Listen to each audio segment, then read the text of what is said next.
Bonjour à tous. Eh bien, bonjour. On va conclure cette suite de dégustation des vins du Rhône par une des plus grandes bouteilles de tous les vins du Rhône. Je n'ai pas peur de le dire. Je te le dis directement dans la bouteille parce que cette bouteille c'est une icône des vins du Rhône. J'aurais pas deviné. Il s'agit de la cuvée La Chapelle en Hermitage de Paul Jaboulet aîné. Et c'est une des bouteilles qui a participé à la renommée des vins du Rhône dans le monde entier, surtout chez les Anglais, avec sa cuvée 1961, qui aujourd'hui... Très bonne année. Oui, qui est aujourd'hui une bouteille qui est quasiment introuvable sur le marché et qui vaut un prix absolument démesuré. Mais là, c'est un 61 là. Non, c'est un 2000, justement. Oh. Et donc on va goûter ce vin, que j'espère qu'il va être au niveau de sa réputation, qu'il doit l'être, même si 2000 n'est pas la meilleure des années. Et on va goûter ce vin, ça va être intéressant.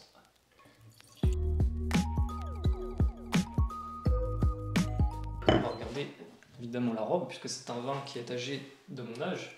Donc il faut regarder... De ton âge. Il apparaît léger quand même, hein.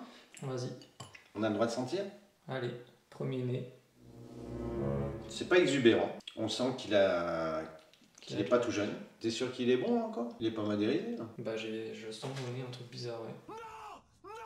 J'ai peur qu'il soit foutu. Allez, moment de vérité, on va goûter.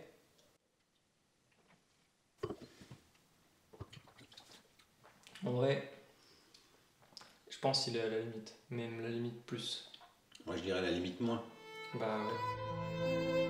Non, pas ça. Non, non, non, non, non. Attention. Dessus. Non.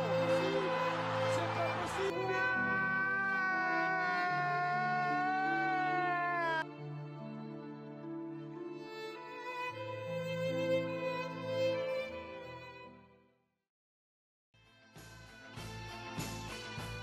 Il est passé et il reste encore correct, mais Non, parce qu'il a rien à voir avec tout à l'heure. Je suis dégueu. Oh, je suis abattu. Je vois mes dollars qui s'envolent. moi je suis pas d'accord. Parce que là dans le verre il bouge là. Donc ça se trouve il est peut-être pas assez. Hein. Non, non, impossible. Là, dans le verre, il est en train de bouger et on sent qu'il y a quelque chose là. Là, bon, tu sens que c'est un vin voilà, il y a du temps. Mais non.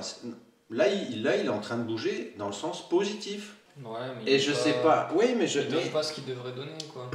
oui, mais tu sais pas si c'est l'année, vu comme il est clair. Et moi, je suis. Non. Là, la dernière, tu l'as. Waouh. Non, il y a du corps. Et tu t'en es mis plus, hein. C'est pas vrai.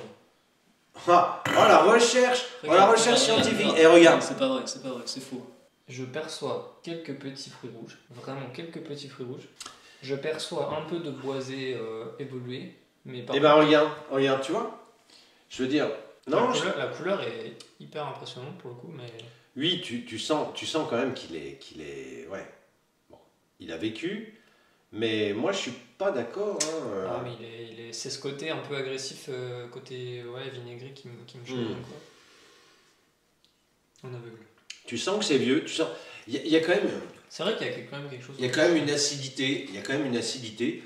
Je pense. Très présente, ouais. Ouais. Moi, je pense que c'est ça hein, qui sème le trouble. Parce que derrière, il y a plein de choses hyper intéressantes. Ouais. Des goûts super. Mais la première impression, c'est l'acidité. Parce que moi, à part l'acidité qui me gêne, le reste, non, c'est intéressant. Hein. Ouais. C'est des palettes de goût qu'on n'a pas l'habitude d'explorer non plus. Il faut voir ça, hein. Ça surprend parce que là, il y a des trucs qui sont, je sais pas comment on peut les décrire. J'ai un côté café, moi. Café, cigare, tabac, tu vois, un peu en bouche. Non, je vois ce que tu veux dire, mais disons que je m'attendais à quelque chose de différent. Et je suis d'accord qu'avec il s'arrondit un peu. À la fin, il est exceptionnel. Moi, c'est l'attaque qui me dérange. Ouais. Mais une fois que tu as passé ce côté acide, il se passe plein de choses. C'est vrai. Non, c'est une expérience intéressante. Ouais, c'est très très intéressant. C'est vrai que la longueur en bouche, c'est assez impressionnant pour le coup. Mais moi, j'ai... Ah, puis attends, puis la palette. Non, mais palette de goût, incroyable.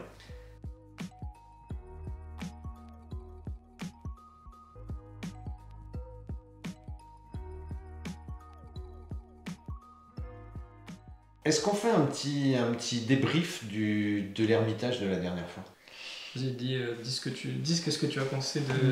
En quelques phrases. Hein, pas... En quelques phrases. Donc, qu'est-ce que tu as fait? Tu nous as donc limité pour garder du vin après. Et en fait, on avait du mal à se positionner. On sentait cette acidité en attaque. Et puis, on se dit, ouais, on sent que le vin est excellent, mais on avait quand même un petit doute. Et puis, on a bu entre-temps un vin italien. Et on a bu, mais plus dans la soirée. On a fini la bouteille dans la soirée.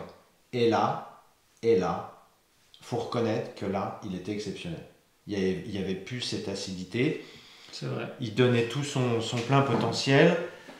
Et là, on était vraiment sur un moment d'exception. Et voilà, donc déjà, merci pour cette expérience. Mais moi, ce que je voulais dire, c'est que ça nous renvoie à... Enfin, ou ça nous questionne, puisqu'on n'avait pas tranché sur le fait, est-ce qu'il faut ouvrir le vin longtemps avant ou pas? Et ça, c'est la grande question. Et ça, je pense que ça dépend beaucoup des vins. Et j'ai vu un peu, je me suis renseigné un peu, et ça dépend vraiment beaucoup du vin.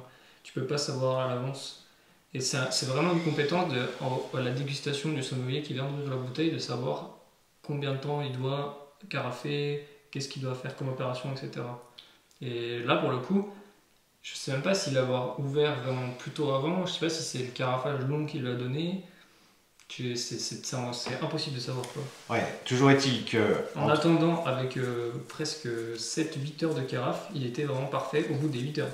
Ouais. Donc il faut pas le carafer 8 heures, et c'est pour ça que c'est horrible, ça veut dire que tu peux boire une bouteille, penser que le vin va être foutu, alors qu'en réalité, fallait attendre 8 heures et 8 heures après. Donc faut jamais jeter le vin, faut toujours le garder, le goûter plus tard, et voir s'il n'est pas perdu, quoi. Oui, ça m'est déjà arrivé sur des temps plus courts.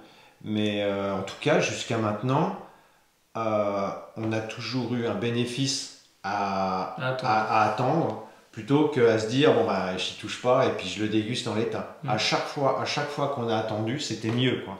Alors, ça peut être plus ou moins longtemps. Là, ça a été vraiment en fin de soirée. Mais ouais, là, il n'y avait plus de doute sur la qualité du vin. Ouais, c'était top, quoi. Ouais. Et là, c'est vraiment une expérience. Alors que pendant la dégustation, on avait quand même des doutes, quoi. Bah oui, c'est parce qu'il n'était pas ouvert, quoi. Mais moi, ça m'est arrivé, hein, des fois, enfin, sur des plus petits vins, mais de dire, oh là là, celui-là, je lui laisse 2 heures, sinon c'est l'évier, quoi. Non, là, ça aurait été pas l'évier, on aurait donné tout le temps. Oui, d'accord. Non, mais comme quoi... Ouvrir vos vins avant et carafer-les, surtout quand c'est des grands vins, parce qu'ils méritent tout le soin qu'on peut leur donner. Ouais. Concluons cette vidéo fort intéressante. Merci à toi. Merci à toi d'avoir partagé cette bouteille mythique de l'Ermitage de la Chapelle. Et puis j'espère que ça a appris quelque chose aux gens. Moi je pense que ce qu'on vit là, ça peut être inspirant, parce que la preuve c'est bon, l'un et l'autre on aime le vin, mais c'est vraiment un truc à partager en famille, entre potes. Je veux dire, voilà, tiens, je vais te faire vivre une expérience sensorielle, et hop, on essaie ça. Mais c'est prendre le temps de faire que ça. Oui, c'est vraiment... Pas de musique, pas de gâteau apéro, pas de distraction. Tu es complètement concentré sur le vin, et là, tu en saisis vraiment toutes les finesses. C'est vrai. Et faites-le chez vous. Même pas forcément besoin de prendre des bouteilles mythiques, mais ne serait-ce qu'une bouteille... qui a été pris beaucoup de temps à être faite, etc. Ça mérite réflexion, ça mérite de s'y attarder. Nous, on fait de la recherche parce que c'est notre métier, quoi. Exactement. C'est notre métier de vous proposer du contenu de cette qualité. Voilà. En tout cas, merci beaucoup d'avoir regardé. J'espère que vous avez appris des choses. Et puis on vous dit à bientôt pour de prochaines dégustations sur une nouvelle région, mais à moitié. À moitié. Je tease, mais un petit peu. Mais bon, il ne faut pas que je sache. Voilà. Allez. Merci, à bientôt.